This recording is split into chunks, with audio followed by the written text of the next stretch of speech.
Stand తీసుకుంది. ఏదైతే వాళ్ళు యూ ట్యాక్స్ అంటున్నారో లేదంటే ఆర్ఆర్ ట్యాక్స్ అంటున్నారు, ఇవన్నీ కలిపి రేవంత్ రెడ్డి ప్రతిసారి ఢిల్లీకి పోతున్నారు, ఇక్కడ నుంచి డబ్బునంతా తీసుకుని పోతున్నారు ఏంటి అని చెప్పి ఒక క్వశ్చన్ వస్తూ ఉంది. నిజంగానే తీసుకెళ్తున్నారు తెలంగాణ డబ్బుని? ఇక్కడేమో ఖజానా ఖాళీ, లంకి బిందెలు అనుకుంటే ఖాళీ కొండలు అంటున్నారు. ఉన్నటువంటి ట్యాక్సుల రూపేనా లేదంటే తెలంగాణ సొమ్ముని తీసుకెళ్లి పక్క రాష్ట్రాలకి లేదంటే కాంగ్రెస్ పార్టీకి అప్పగించే ప్రయత్నాలు జరుగుతున్నాయా? ఏదైతే తెలంగాణ ప్రజలు 10 సంవత్సరాల నిరంకుశ పాలన నుంచి మార్పు రావాలి, కాంగ్రెస్ రావాలని చెప్పి మాకు అధికారాన్ని కట్టబెట్టడం అనేది జరిగింది. అందులో భాగంగానే మేము అధికారంలోకి వచ్చిన తర్వాత ప్రజలను కలవాలి. ఏదైతే ముఖ్యమంత్రి గారు ఉన్నటువంటి ఏదైతే భవనం ఉందో అక్కడ ఎవరిని కనీసం మంత్రులను కలిసేది కాదు, ఎమ్మెల్యేలను కలిసేది కాదు.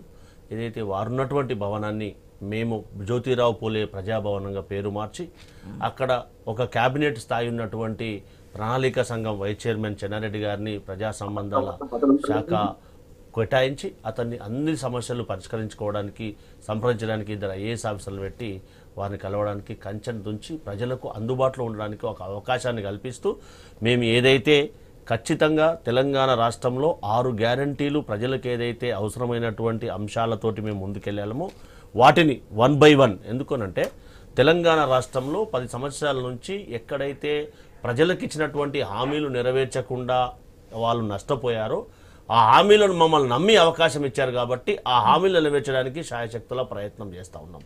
దాంట్లో భాగంగా మేము 200 యూనిట్ల కరెంటు ఫ్రీ చేయడం జరిగింది. దాంతోపాటు 2014లో 1175 రూపాయలటువంటి గ్యాస్ ధర 500 రూపాయలకే సిలిండర్ అందించడం జరిగింది. దాంతోపాటు ఎక్కడైతే అనార్ఐ సెక్టార్లో పనిచేస్తున్నటువంటి స్విగ్గీ, జొమాటో ఆన్లైన్ సంస్థల్లో పనిచేస్తున్నటువంటి వాళ్లకు 5 లక్షల బీమా సౌకర్యాన్ని కల్పించడం జరిగింది. ఆరోగ్యశ్రీ ఎక్కడైతే అట్టడుగు వర్గాల్లో ఇవన్నీ చేస్తూ పోతూ ఎక్కడైతే ఏదైతే లంకె బిందెలు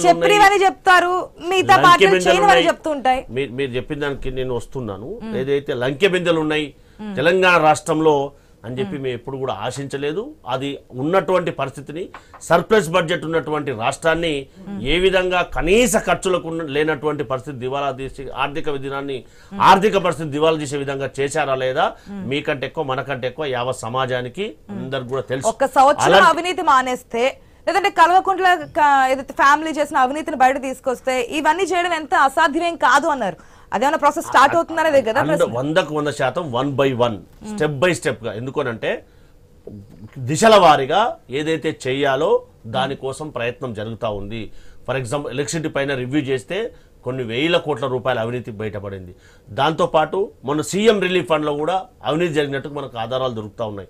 దాంతోపాటుగా కనీసం స్వేచ్ఛగా మాట్లాడుకునే అవకాశం లేనటువంటి పరిస్థితి నుంచి ప్రత్యక్షంగా ఫోన్ ట్యాపింగ్ దాకా చూడమనేది జరిగింది. అంటే ఈ రాష్ట్రంలో కనీసం మాట్లాడుకునే స్వేచ్ఛ లేనటువంటి పరిస్థితి కూడా ప్రత్యక్షంగా చూడడం జరిగింది. ఏదైతే భారతీయ జనతా పార్టీ వాళ్ళు చెప్తా ఉన్నారో రాష్ట్రంలో నిధులే లేనప్పుడు, ఇక్కడ వనరులే లేనప్పుడు, ఇక్కడ కనీసం ఉన్నటువంటి పరిస్థితి దృష్ట్యా, ఆర్థిక పరిస్థితి దృష్ట్యా, రాష్ట్రంలో ఉన్నటువంటి రాష్ట్రానికి ఉన్నటువంటి అప్పులే కట్టలేనటువంటి పరిస్థితి దృష్ట్యా, ఇక్కడ ఉద్యోగస్తులకు వేతనాలు లేనటువంటి పరిస్థితి దృష్ట్యా ఏ విధంగా డబ్బులు రాష్ట్ర కేంద్రానికి ఇవ్వడానికి అవకాశం ఉంటుంది, ఏ విధంగా సాధ్యమవుతుంది? ఎందుకనంటే భారతీయ జనతా పార్టీ వాళ్ళకు అబద్ధాలు చెప్పడం చాలా సులువు. ఎందుకనంటే సోషల్ మీడియాను వినియోగించుకోవడంలో ప్రపంచంలో నెంబర్ 1 ఎవరంటే భారతీయ జనతా పార్టీ నాయకులు. ఎందుకనంటే ఒక అబద్ధాన్ని 100 సార్లు చెప్తే నిజమైంది అనేది వాళ్ళ ప్రగాఢమైనటువంటి విశ్వాసం. అదే వాళ్ళు చేస్తున్నటువంటి పని. ఎందుకనంటే తెలంగాణ రాష్ట్రం ఏర్పడ్డప్పుడు సర్ప్లస్ బడ్జెట్ ఎంత ఉండే, ఏవైతే మేము డిసెంబర్ 7వ తారీఖున అధికారంలోకి వచ్చినప్పుడు కనీసం రాష్ట్రంలో ఉన్నటువంటి ఉద్యోగస్తులకు కానీ మిగతా సెక్టార్లో కనీసం వాళ్ళకు నెలవారీ ఖర్చులు కూడా తీయలేనటువంటి పరిస్థితి, ఆర్థిక పరిస్థితి ఉందా లేదా? ఒక గృహం నడవాలంటే ఫస్ట్ ఆర్థిక పరిస్థితి మంచిగా ఉండాలి. రాష్ట్ర పరిస్థితి ఏ విధంగా ఉందో మనందరూ కూడా బాగా తెలుసు. అలాంటి పరిస్థితి నుంచి మేము ట్యాక్సులు కడుతున్నామంటే ఇక్కడ తినడానికి తిండి లేదంటే ఇంకేదానికి మీసాలకు సంపంగిని ఉన్నానంటే ఒక్కసారి ఆలోచించాలి కదా. మేము ఢిల్లీకి ట్యాక్స్ కడుతున్నామంటే ఇక్కడ జీతాలు లేనటువంటి పరిస్థితి, ఇక్కడ కనీస ఖర్చులు కూడా లేనటువంటి పరిస్థితి ఎక్కడి నుంచి సాధ్యమవుతుంది అనేది కూడా ఆలోచన చేయాలి కదా. సో ఇవన్నీ ప్రక్షాళన చేయాలంటే అవినీతి మానేస్తున్నారు కదా, అవినీతిని అరికట్టవలసినటువంటి బాధ్యత మా మీద ఉంది. అవినీతిని అరికట్టవలసినటువంటి బాధ్యత మా మీద ఉంది. అవన్నీ ఆర్థిక పరిస్థితి స్ట్రీమ్ లైన్ చేస్తూ ఇక్కడ 15-20 తారీఖు ఇస్తున్నటువంటి వేతనాలు గానీ, దాంతో పాటు ఎలక్ట్రిసిటీ కట్టవలసినటువంటి బకాయిలు గానీ, ఏదైతే మేము ఇచ్చినటువంటి ఆర్థిక అనేక సంక్షేమ పథకాల గురించి మాట్లాడుతూ ఉన్నప్పుడు మనం ఓటాన్ అకౌంట్ బడ్జెట్ పెట్టాం కానీ పూర్తి స్థాయి బడ్జెట్ పెట్టలేదు. అప్పుడు కానీ మనకి పూర్తిగా ఒక అవగాహన అంటూ రాదు. దానికి సంబంధించి ఏ శాఖకు లేదంటే ఏ విభాగాలకి ఎంతెంత అమౌంట్ అనేది కేటాయించాలి అనేది చెప్పున్నారు. 6 నెలలు అయింది. మీరు చెప్పింది ఏంటంటే సీఎం చెప్పింది ఏంటి, సంవత్సర కాలం పాటు అవినీతి జరగకుండా ఆపేస్తాయి కనుక మరి ఇదంతా చేయొచ్చు అని. 6 నెలల పదవీ కాలం అయిపోయింది. ఈ 6 నెలల పదవీ కాలం అయినా సరే ఇంకా నిధులు లేవు, రుణమాఫీ చేయాలని 35,000 కోట్ల రూపాయలు అవుతుంది, ఒక్కసారిగా చేస్తున్నారు. ఇవన్నీ చేయడానికంటే నిధులు ఖాళీగానే ఉందని ఇంకా చెప్తూ ఉన్నారు.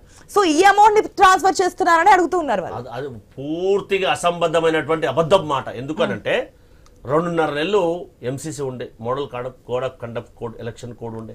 దాంతో పాటుగా ఇప్పుడు మేము ఆగస్టు 15 తారీఖు లోపు ఏదైతే 2 లక్షల రుణమాఫీ ఉందో దాన్ని మాఫీ చేస్తామని చెప్తా ఉన్నాం. దాంతో పాటుగా నిధులు సమకూర్చుకోవడానికి మీరు ఇటీవల చూస్తూ ఉన్నారు, రివ్యూగా ప్రతి డిపార్ట్మెంట్ వారిగా రివ్యూ చేస్తూ ఉన్నాం. ఏ విధంగా ఆదాయ వనరులు అభివృద్ధి డెవలప్ చేసుకోవాలి, ఉన్నటువంటి రిసోర్సెస్ ఏ విధంగా వినియోగించుకోవాలనే దానిపైన క్షుణ్ణంగా పరిశోధన చేస్తా ఉన్నారు. ఉన్నటువంటి శాఖాపరమైనటువంటి ఖచ్చితంగా అవసరాన్ని బట్టి ఎవరిదైనా చెక్ చేయడానికి అవకాశం ఉంది, చేస్తారు. కానీ ఆరోపణ చేసే ముందు నిజానిజాలు తెలుసుకొని ఆరోపణ చేయాలనేది మా డిమాండ్. ఎందుకనంటే ఒక వ్యక్తిని చేసే ముందు మనం గత రాష్ట్రంలో భారతీయ జనతా పార్టీ అధికారంలో ఉన్నప్పుడు మరి ఎన్ని కోట్ల రూపాయలు ట్యాక్స్ కట్టిండ్రు కేంద్ర ప్రభుత్వానికి 10 సంవత్సరాల నుంచి, ఆ లెక్కలు చెప్పాలి కదా. అసంబద్ధమైనటువంటి అబద్ధాలు మాట్లాడితే ఎంతవరకు కరెక్ట్ అండి? నిన్నటి వరకు మహారాష్ట్రలో అధికారంలో ఇప్పుడు కూడా ఉన్నారు కదా, మరి ఎంత ట్యాక్స్ కడుతున్నారు వాళ్ళు? మొన్నటి వరకు కర్ణాటకలో ఉన్నారు కదా, మరి ఎంత కడుతున్నారు వాళ్ళు? మిగతా అన్ని రాష్ట్రాల కంటే మేము ఉన్నది 2 రాష్ట్రాల్లో, మిగతా రాష్ట్రాల్లో ఎంత ట్యాక్స్ కడుతున్నారు మరి మోడీకి, అమిత్ షాకు? అది చెప్పాలి కదా సమాజానికి, యావత్ భారతదేశానికి చెప్పాలి కదా. అంటే అక్కడి నుంచి వెళ్తుంది అన్నట్టుగా అలా మాట్లాడేండి. అలా వాళ్ళు ట్యాక్స్ కడుతున్నారు అంటే మీరు ట్యాక్స్ అలవాటు పడే మాట మాట్లాడుతున్నట్టు కదా, మీరు ట్యాక్స్ అలవాటు పడే కదా మాట మాట్లాడుతున్నట్టు, అవునా కదా?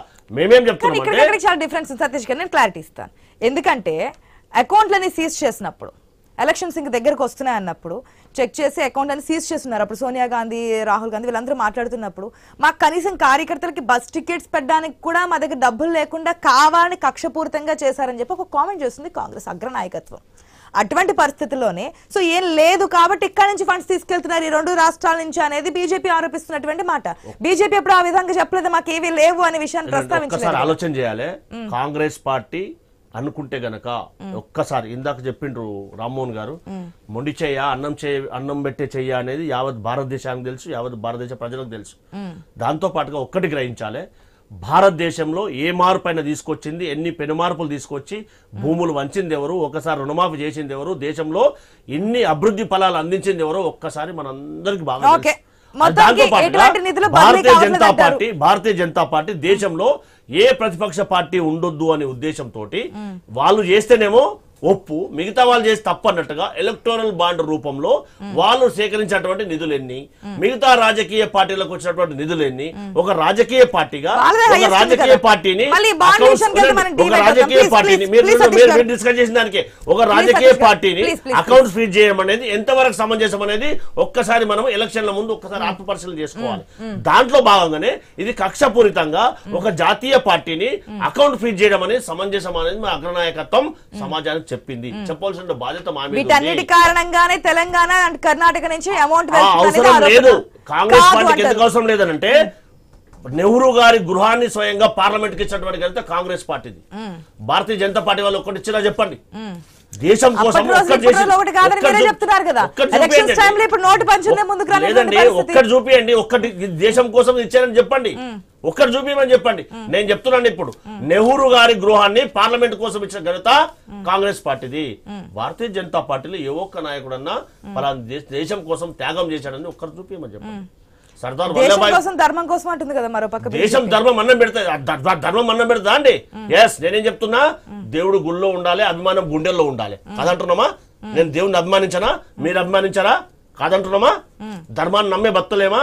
అధర్మంగా బతున్నామా మనం ఏమన్నా? కాదు కదా. సో వాస్తవాన్ని గ్రహించాలి.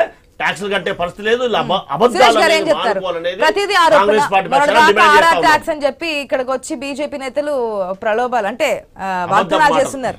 లేదు ఇక్కడ నుంచి వెళ్ళిపోతోంది, తెలంగాణ ప్రజల మేర్కోండి అంటూ చెప్పున్నారు. ఇప్పుడు మళ్ళీ ఏకంగా సీఎం వెళ్ళి వాహనాన్ని తనిఖీలు చేయాలంటున్నారు. మీకేమైనా ఆధారాలు ఉన్నాయా? బీజేపీ చెప్పింది కాదు, రేవంత్ రెడ్డి గారు స్వయంగా చెప్పారు. నేను నా కడుపు కట్టుకుంటే 1 సంవత్సర కాలం కడుపు కట్టుకుంటే ఈ రాష్ట్రాన్ని మొత్తం సుభిక్షంగా చేస్తా అని చెప్పేసి అన్నాడు. అంటే 6 నెలల కాలం గడిచిపోయింది.